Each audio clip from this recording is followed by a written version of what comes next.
बिस्मिल्लाहिर रहमानिर रहीम। प्रिय शिक्षार्थीबृंद, আসসালামু আলাইকুম ওয়া রাহমাতুল্লাহ। তোমাদের নবম এবং দশম শ্রেণীর শিক্ষার্থীর উদ্দেশ্যে বলছি, গত ক্লাসে তোমাদের পর্যায় সারণী নিয়ে আমি কথা বলেছিলাম। মূলত সেখানে ছিল পর্যায় সারণীর ইতিহাস। আজকে আমি তোমাদের পর্যায় সারণী নিয়ে কথা বলবো। পর্যায় সারণীর দুইটা পর্যায়ভিত্তিক ধর্ম নিয়ে তোমাদের সাথে আমি আলোচনা করব। একটা হলো পারমাণবিক ব্যাসার্ধ, আরেকটা হলো আয়নীকরণ শক্তি। খুবই গুরুত্বপূর্ণ দুইটা বিষয়। প্রথমেই আসো, পারমাণবিক ব্যাসার্ধটা কি? পারমাণবিক ব্যাসার্ধ নিয়ে আমরা কথা বলি। পারমাণবিক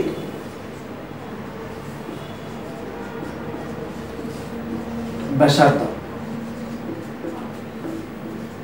অ্যাটমিক রেডিয়াস। এই অ্যাটমিক রেডিয়াস নিয়ে আমরা কথা বলবো।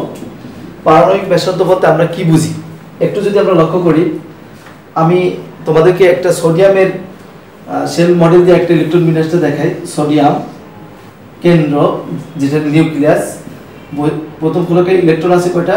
দুটো সোডিয়ামের। দ্বিতীয় খোলকে আছে হলো 8টা। তৃতীয় খোলকে ইলেকট্রন আছে হলো 1টা। এখন এই কেন্দ্র থেকে আমরা পারমাণবিক ব্যাসার্ধ বলতে আমরা বুঝি কোন মৌলের নিউক্লিয়াসের কেন্দ্র থেকে সর্ববহিস্থ খোলক পর্যন্ত দূরত্বকে বলা হয় পারমাণবিক ব্যাসার্ধ। দেখো, এটা হলো সোডিয়াম, এটার পারমাণবিক ব্যাসার্ধ হবে কি? নিউক্লিয়াসের কেন্দ্র থেকে সর্ববহিস্থ খোলক পর্যন্ত দূরত্বকে বলা হবে পারমাণবিক ব্যাসার্ধ। এই পারমাণবিক ব্যাসার্ধ একটি পর্যায়ভিত্তিক ধর্ম।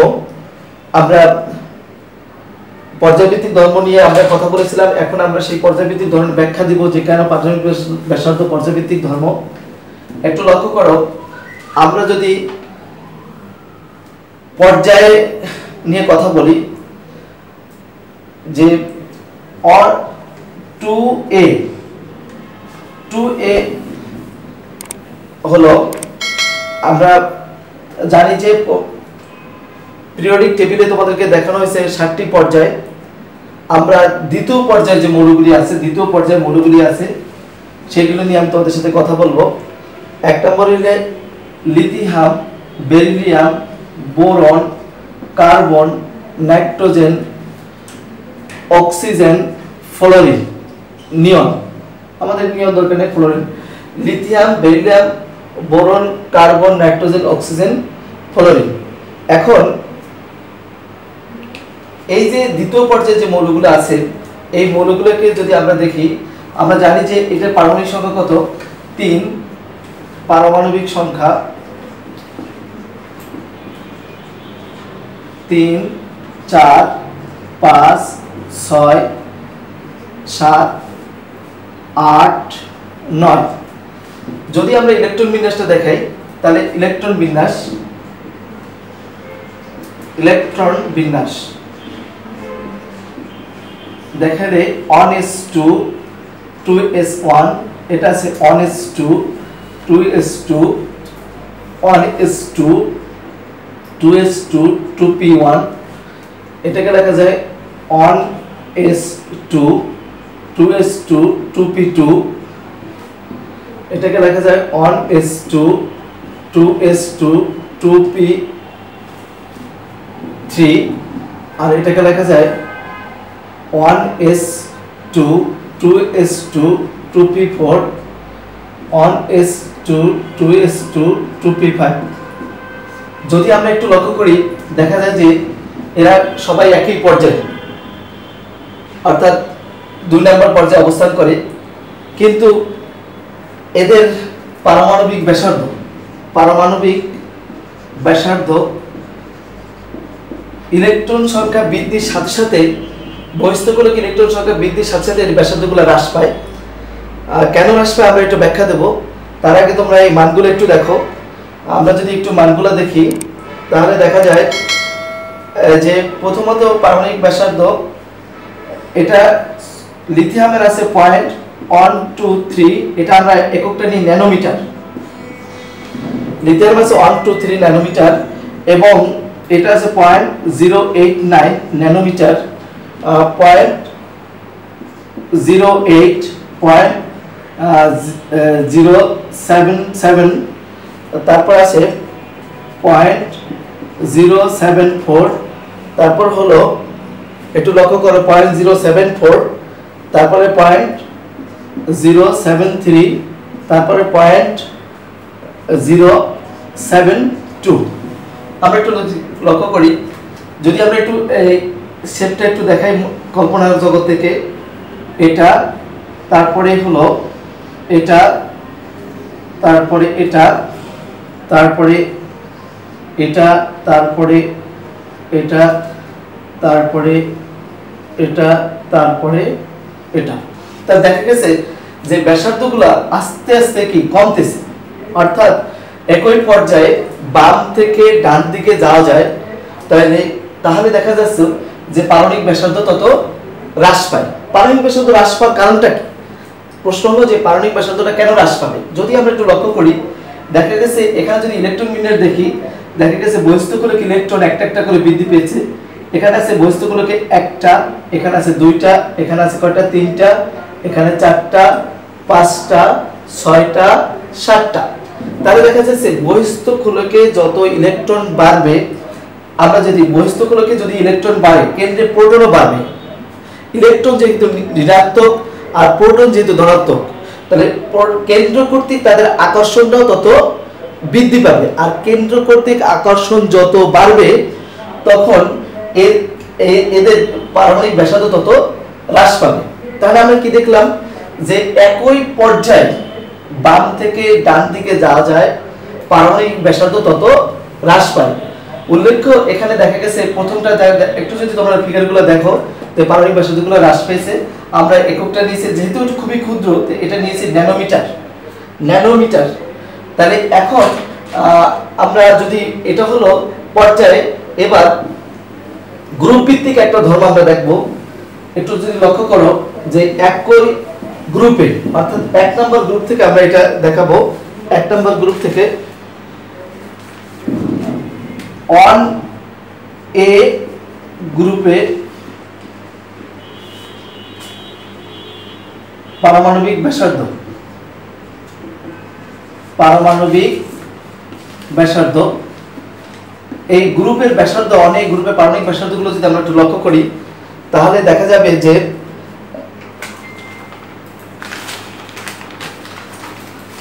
এখানে আছে যে আমাদের যে মৌলগুলো রয়েছে গ্রুপে, তাহলে 1 নম্বর গ্রুপের মৌল যদি আমরা লিথিয়াম, সোডিয়াম, পটাশিয়াম, রুবিডিয়াম এবং সিজিয়াম, রুবিডিয়াম এবং সিজিয়াম, অর্থাৎ লিনাকে রান্না করতে ফ্রান্সে পাঠাও। Rubidium, lithium, sodium, potassium, rubidium, caesium এবং ফ্রান্সিয়াম, সিজিয়াম পর্যন্ত আমরা দিলাম। তো এখন দেখো কয়েকটা দিয়ে আমরা একটু দেখাই। তাহলে লক্ষ্য করো যে এটার পারমাণবিক ব্যাসার্ধ যদি আমরা একটু দেখাই, সিরিয়ালটা একটু লক্ষ্য করো, পারমাণবিক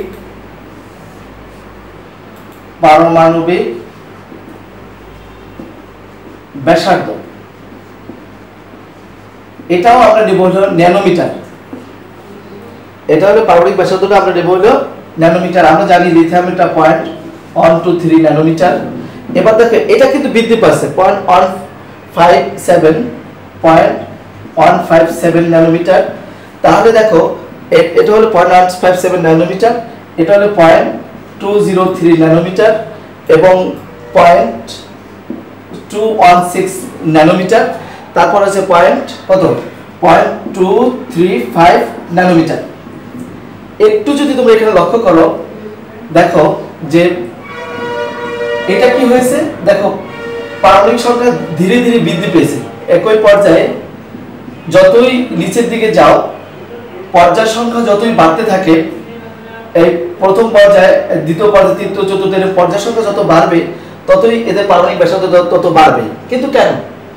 দেখা যাচ্ছে যে পর্যায় সংখ্যা যত বৃদ্ধি পাচ্ছে পারমাণবিক শেল বা স্তরগুলো তত বৃদ্ধি পাচ্ছে। আমরা যদি দেখি এখানে আমরা যে একটু আগে দেখেছি লিথিয়ামের শেল হলো কত ইলেকট্রন বিন্যাস 1:2s1, তার মানে প্রথম খোলক দ্বিতীয় খোলক। এবং দেখো এই সোডিয়ামের আবার ইলেকট্রন বিন্যাস 1:2s2 2p6 3s1, তাহলে দেখা যাচ্ছে প্রথম দ্বিতীয় তৃতীয়, অর্থাৎ এই শেল একটা বেড়ে গেছে।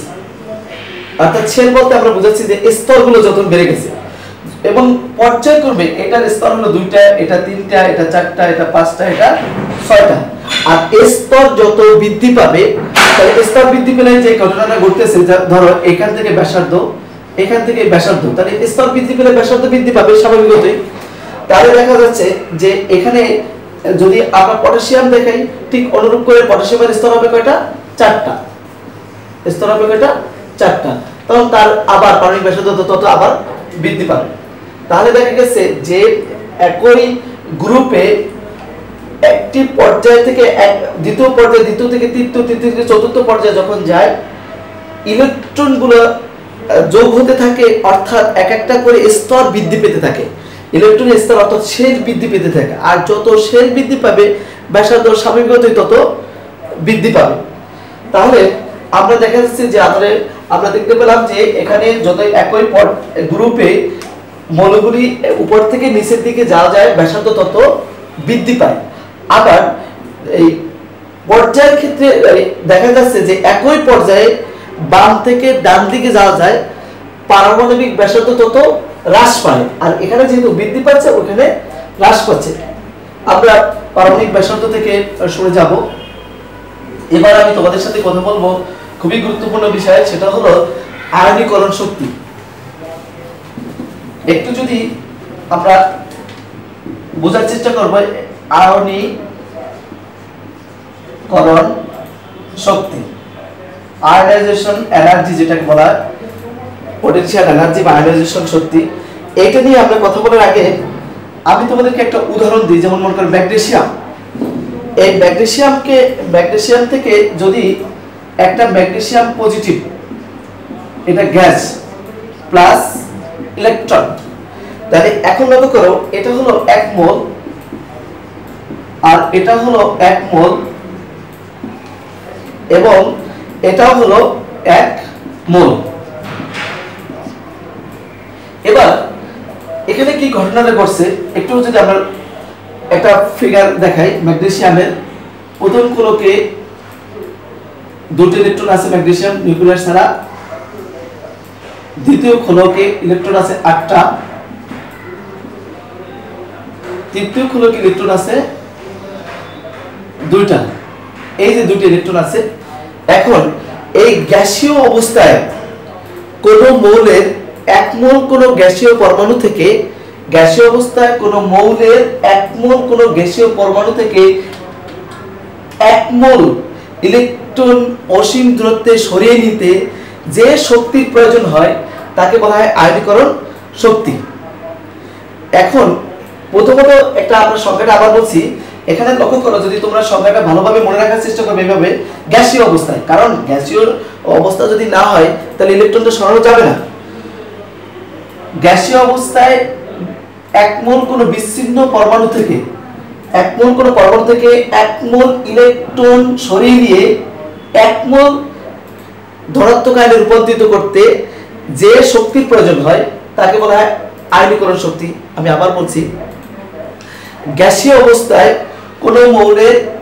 কোন মৌলের যেমন এখানে আছে ম্যাগনেসিয়াম, কোন মৌলের 1 মোল কোন মৌলের বিচ্ছিন্ন কোন পরমাণু থেকে 1 মোল ইলেকট্রন সরিয়ে নিয়ে 1 মোল ইলেকট্রন সরিয়ে নিয়ে 1 মোল ধনাত্মক আয়নে রূপান্তরিত হতে যে শক্তির প্রয়োজন হয় তাকে বলা হয় আয়নীকরণ শক্তি। তাহলে একটু যদি আমরা লক্ষ্য করি, এই সংজ্ঞাটা 3টা পার্ট আছে। 1 মোল কোন গ্যাসীয় পরমাণু থেকে 1 মোল ইলেকট্রন সরিয়ে নিয়ে 1 মোল ধনাত্মক আয়নে রূপান্তরিত হতে যে শক্তি প্রয়োজন হয় তাকে আয়নীকরণ শক্তি বলে। তাহলে মনে রাখার পদ্ধতি হলো 1 1 1। এটাকে আমরা এখানে যদি এভাবে লিখি উল্টো করে m মাইনাস ইলেকট্রন সাধারণত m পজিটিভ, তাহলে তোমাদের বুঝতে সুবিধা হয়। কিন্তু লেখার বেস্ট নিয়মটা হলো এটা যে গ্যাসীয় কোনো পরমাণু থেকে 1 মোল ইলেকট্রন সরিয়ে নিয়ে 1 মোল ধনাত্মক আয়নে রূপান্তরিত হতে যে শক্তির প্রয়োজন হয়, তাহলে আমরা যদি একটু মনে রাখি 1 1 1, তাহলে কোন অবস্থায় এখানে ইলেকট্রন সরাবে, যে গ্যাসীয় অবস্থায়। কোথায় সরবে? অসীমে, মানে ক্ষেত্রের বাইরে অসীমে 1 মোল সরিয়ে নিতে যে ধনাত্মক আয়নে পরিণত হতে যে শক্তির প্রয়োজন হয় তাকে আমরা আয়নীকরণ শক্তি বলতে পারি। একটু আমরা যদি একটু বিস্তারিত করি, দেখা যাচ্ছে যে আয়নীকরণ শক্তি বলতে আমরা দুটো জিনিসকে বুঝি। এক নম্বর হলো প্রথম আয়নীকরণ শক্তি এবং দ্বিতীয় আয়নীকরণ শক্তি, তারপরে এরকম তিনটা আয়নীকরণ শক্তি হতে পারে। আয়নীকরণ শক্তি যদি তুমি একটু ভালোভাবে লক্ষ্য করো, যে আমরা আয়নীকরণ শক্তি বলতে প্রথম আয়নীকরণ শক্তিকেই বুঝি। প্রথম আয়নীকরণ শক্তি থেকে 1 মোল কোন গ্যাসীয় পরমাণু থেকে 1 মোল ইলেকট্রন সরিয়ে নিয়ে যে শক্তির প্রয়োজন হয়, সরিয়ে নিতে যে শক্তির প্রয়োজন হয়, অর্থাৎ সেই শক্তিটাকে বলা হয় আয়নীকরণ শক্তি, এবং এটাকে বলা হয় প্রথম আয়নীকরণ শক্তি। আমরা যদি একটু লক্ষ্য করি, প্রথম আয়নীকরণ শক্তি হলো এটা ডেল্টা H1 ইকুয়াল টু, আমরা যদি দেখি 738 কিলো জুল পার মোল। আমরা জানি 1 মোল থেকে যেটা বলা হয়েছে পার মোল, তাহলে এখানে ডেল্টা H1 আয়নীকরণ শক্তি H1 দ্বারা প্রথম আয়নীকরণ শক্তিকে বোঝানো হয়েছে। অনুরূপভাবে যদি আমরা দেখি এটা দ্বিতীয় আয়নীকরণ শক্তি, দেখা যাচ্ছে এই দ্বিতীয় আয়নীকরণ শক্তিতে যদি রূপান্তরিত করতে হয় তাহলে কি হবে? m পজিটিভ গ্যাস, এবার m2 পজিটিভ গ্যাসীয় অবস্থা প্লাস ইলেকট্রন, আরেকটা ইলেকট্রন অপসারিত করলাম। তা আরেকটা ইলেকট্রন অপসারণ করলে এর মানটা দাঁড়ালো del এটা H2 equal to 1400 kilojoule per mole. তাহলে এটাকে বলা হয় দ্বিতীয় আয়নীকরণ শক্তি। তাহলে দ্বিতীয় আয়নীকরণ শক্তিটা হলো কি, এভাবে যদি মানে আর প্রথমত আমরা এখান থেকে একটা ইলেকট্রন সরিয়ে নিতে যে শক্তির প্রয়োজন হয় সেটা হলো কি প্রথম আয়নীকরণ শক্তি, সেই মানটা ছিল কত? 738। এবং পরবর্তী এখান থেকে যে আরেকটা ইলেকট্রন যদি আমি সরিয়ে নিই, সেখান থেকে তাহলে যে শক্তির প্রয়োজন হয় সেটা হলো যে 1400, মানে 1400 কিলোজুল পার মোল। এখন এটাকে বলা হয় দ্বিতীয় আয়নীকরণ শক্তি।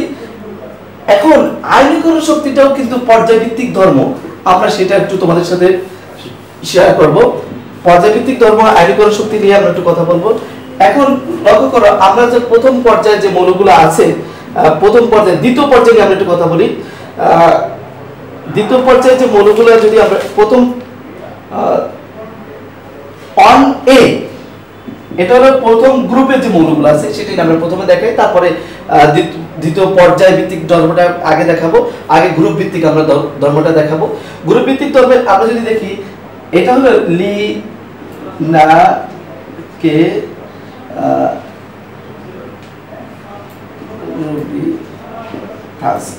তাহলে এখন আমরা এখানে দেখলাম এই যে 3 মৌলের নাম।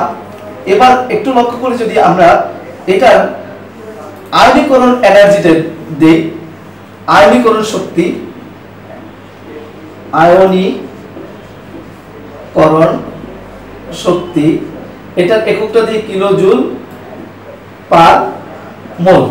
এখন আয়নীকরণ শক্তিতে দেখো এটার মান আছে, প্রথমটা হলো 520 কিলোজুল পার মোল, দ্বিতীয় হলো 500 কিলোজুল পার মোল, তৃতীয়টা হলো 418 কিলোজুল পার মোল, তৃতীয়টা হলো কত?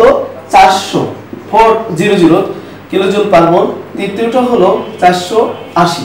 আমি সাথে সাথে তোমাদের যে পারমাণবিক আগেই দেখিয়েছিলাম পারমাণবিক ব্যাসার্ধ, সেটাও একটু লিখে দিই, তাহলে তোমাদের একটু বুঝতে সুবিধা হবে। এটা হলো পারমাণবিক ব্যাসার্ধ, এর মানটা ছিল কি ন্যানোমিটার এককে। ন্যানোমিটার এককে 0.123 এত ন্যানোমিটার, এটা হলো 0.123.157 ন্যানোমিটার, 0.203 ন্যানোমিটার, 0.216 ন্যানোমিটার, আরেকটা হলো 0.235 ন্যানোমিটার।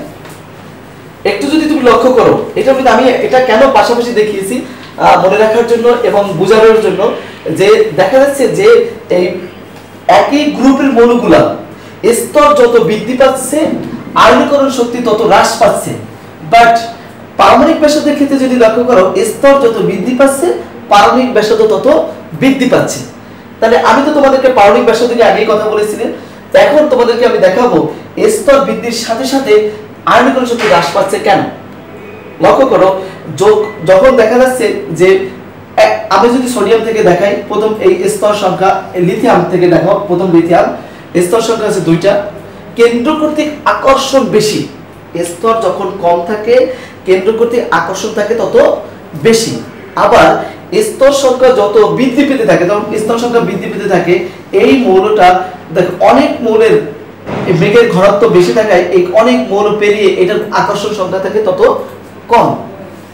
তারপর যদি আরো স্তর বৃদ্ধি পায় আকর্ষণ তত আরো কমে যাবে, আর আকর্ষণ যত কমে যাবে তত সহজেই ইলেকট্রন সে ত্যাগ করতে পারবে, আর যত সহজে ইলেকট্রন ত্যাগ করতে পারবে তার আয়নীকরণ শক্তি ততই কম।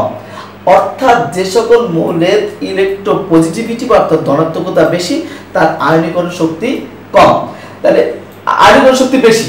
তাহলে এখন লক্ষ্য করো এই যে দেখা যাচ্ছে যে এই সোডিয়ামগুলো এই আয়নীকরণ শক্তিগুলো কি হচ্ছে, এখানে দেখা যাচ্ছে যে এই কেন্দ্র থেকে দূরত্ব যত বাড়তেছে ওই কেন্দ্র কর্তৃক আকর্ষণটা তত হ্রাস পাচ্ছে, আর আকর্ষণ যত হ্রাস পাচ্ছে ইলেকট্রন সহজেই সে ছেড়ে দিতে পারতেছে, আর ইলেকট্রন যত সহজেই ছেড়ে দিতে পারতেছে ততই তার আয়নীকরণ শক্তিটা কমে যাচ্ছে, কেন্দ্র কর্তৃক আকর্ষণটা কমে যাচ্ছে। কিন্তু পারমাণবিক ব্যাসার্ধের ক্ষেত্রে তো সেটা ভিন্ন কথা, যেখানে দেখা যাচ্ছে স্তর যত বৃদ্ধি পাচ্ছে পারমাণবিক ব্যাসার্ধ তত বৃদ্ধি পাচ্ছে।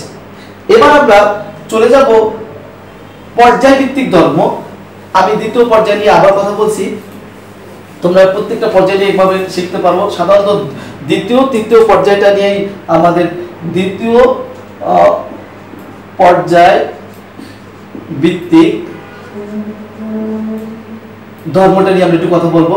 একটু যদি আমরা লক্ষ্য করি দ্বিতীয় পর্যায় ভিত্তিক ধর্ম হলো lithium, beryllium, boron, carbon, nitrogen, oxygen, fluorine, এই মৌলগুলো যদি আমরা একটু লক্ষ্য করি কার্বন, নাইট্রোজেন, অক্সিজেন, ফ্লোরিন, তাহলে দেখা যাচ্ছে এখানে লক্ষ্য করো এটা ইলেকট্রন বিন্যাস দেখি 2 1, এটা হলো 2 2, এটা হলো 2 3, 2 4, 2 5, 2 6, 2 7। একটু যদি আমরা দেখি এখন আমি সংক্ষেপে ইলেকট্রন বিন্যাসটা দেখালাম বহিস্থকলিক ইলেকট্রনটা বোঝানোর জন্য। একটু যদি লক্ষ্য করো দেখা যাচ্ছে এটা হলো আবার আয়নীকরণ শক্তি, আয়নীকরণ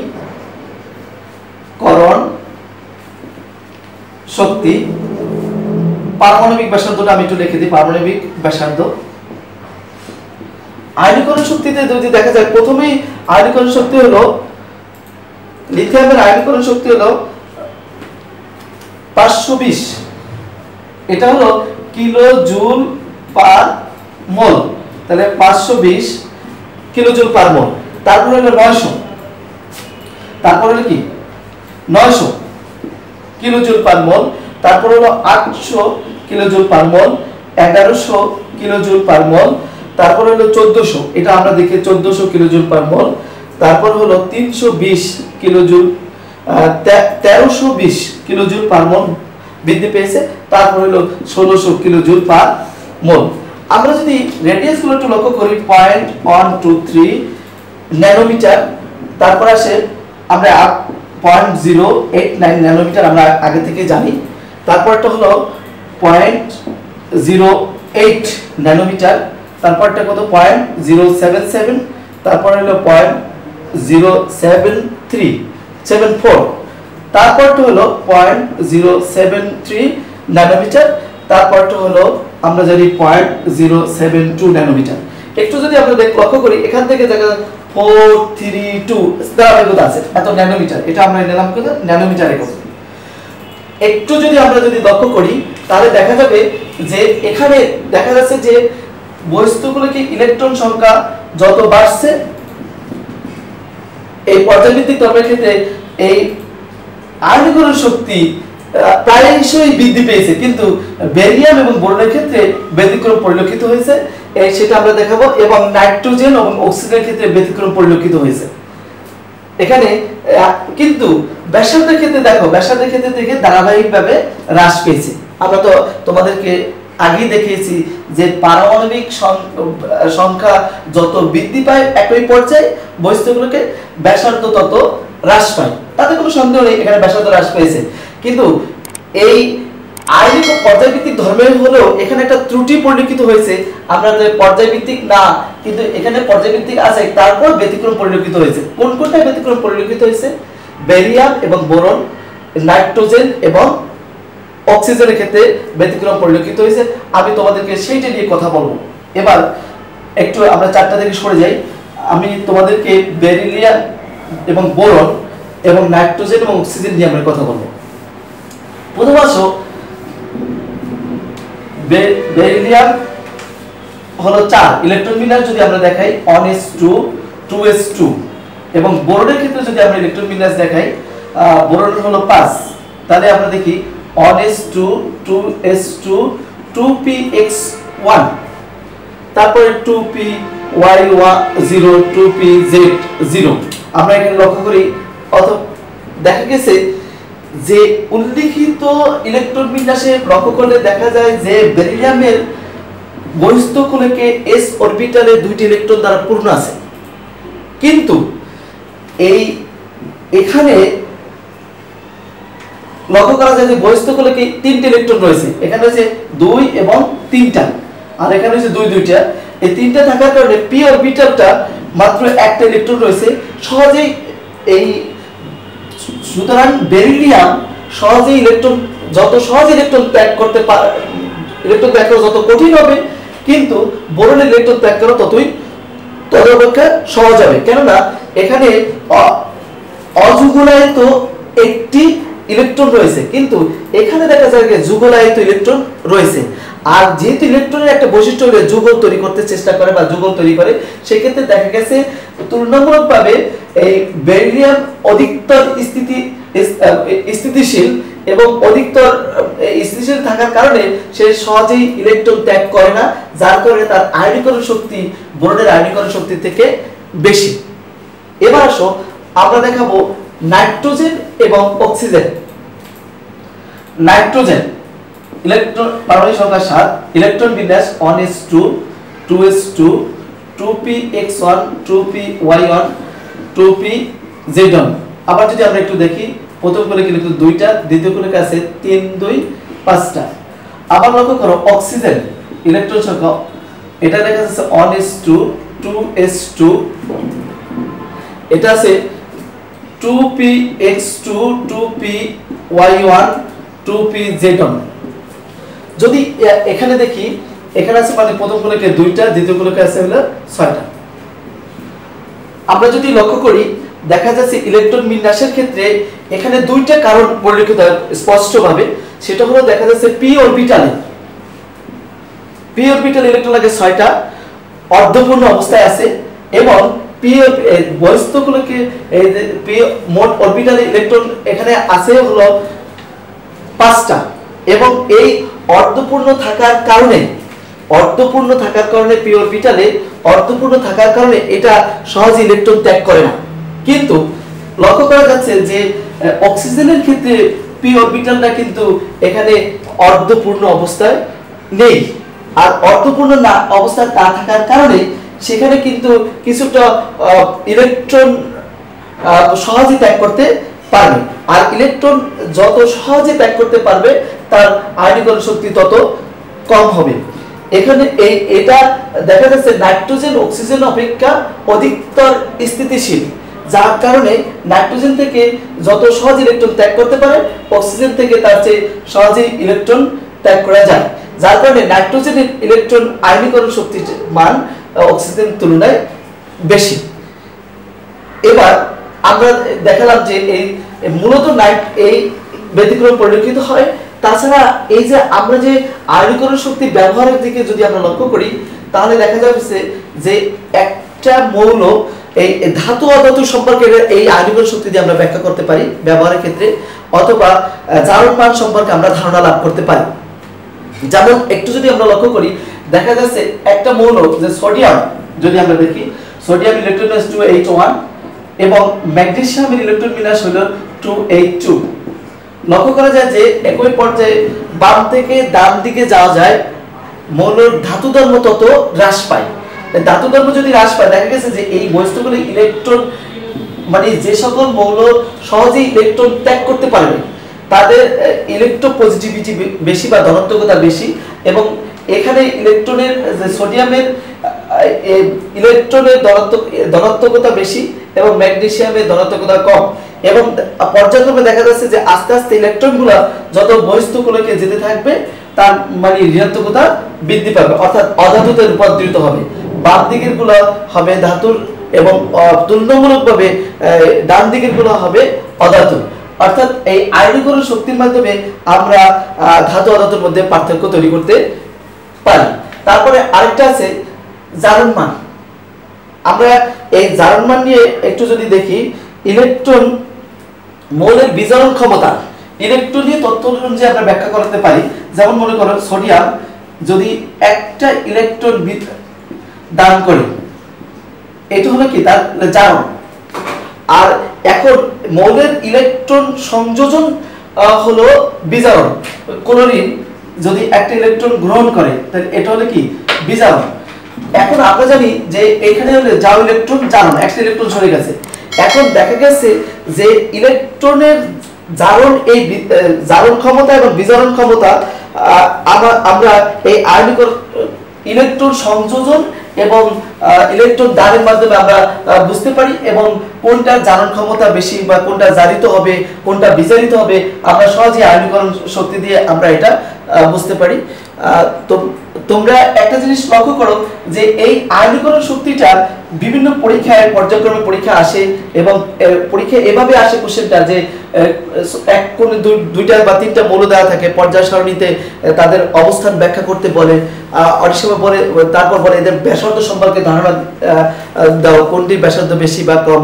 তো তারপর বলা হয় কোনটি আয়নীকরণ শক্তি বেশি, কারণ সব ব্যাখ্যা দেওয়া। সাধারণত ব্যতিক্রমগুলো পরীক্ষা আসে, আমি কয়েকটা ব্যতিক্রম তোমাদেরকে দেখালাম।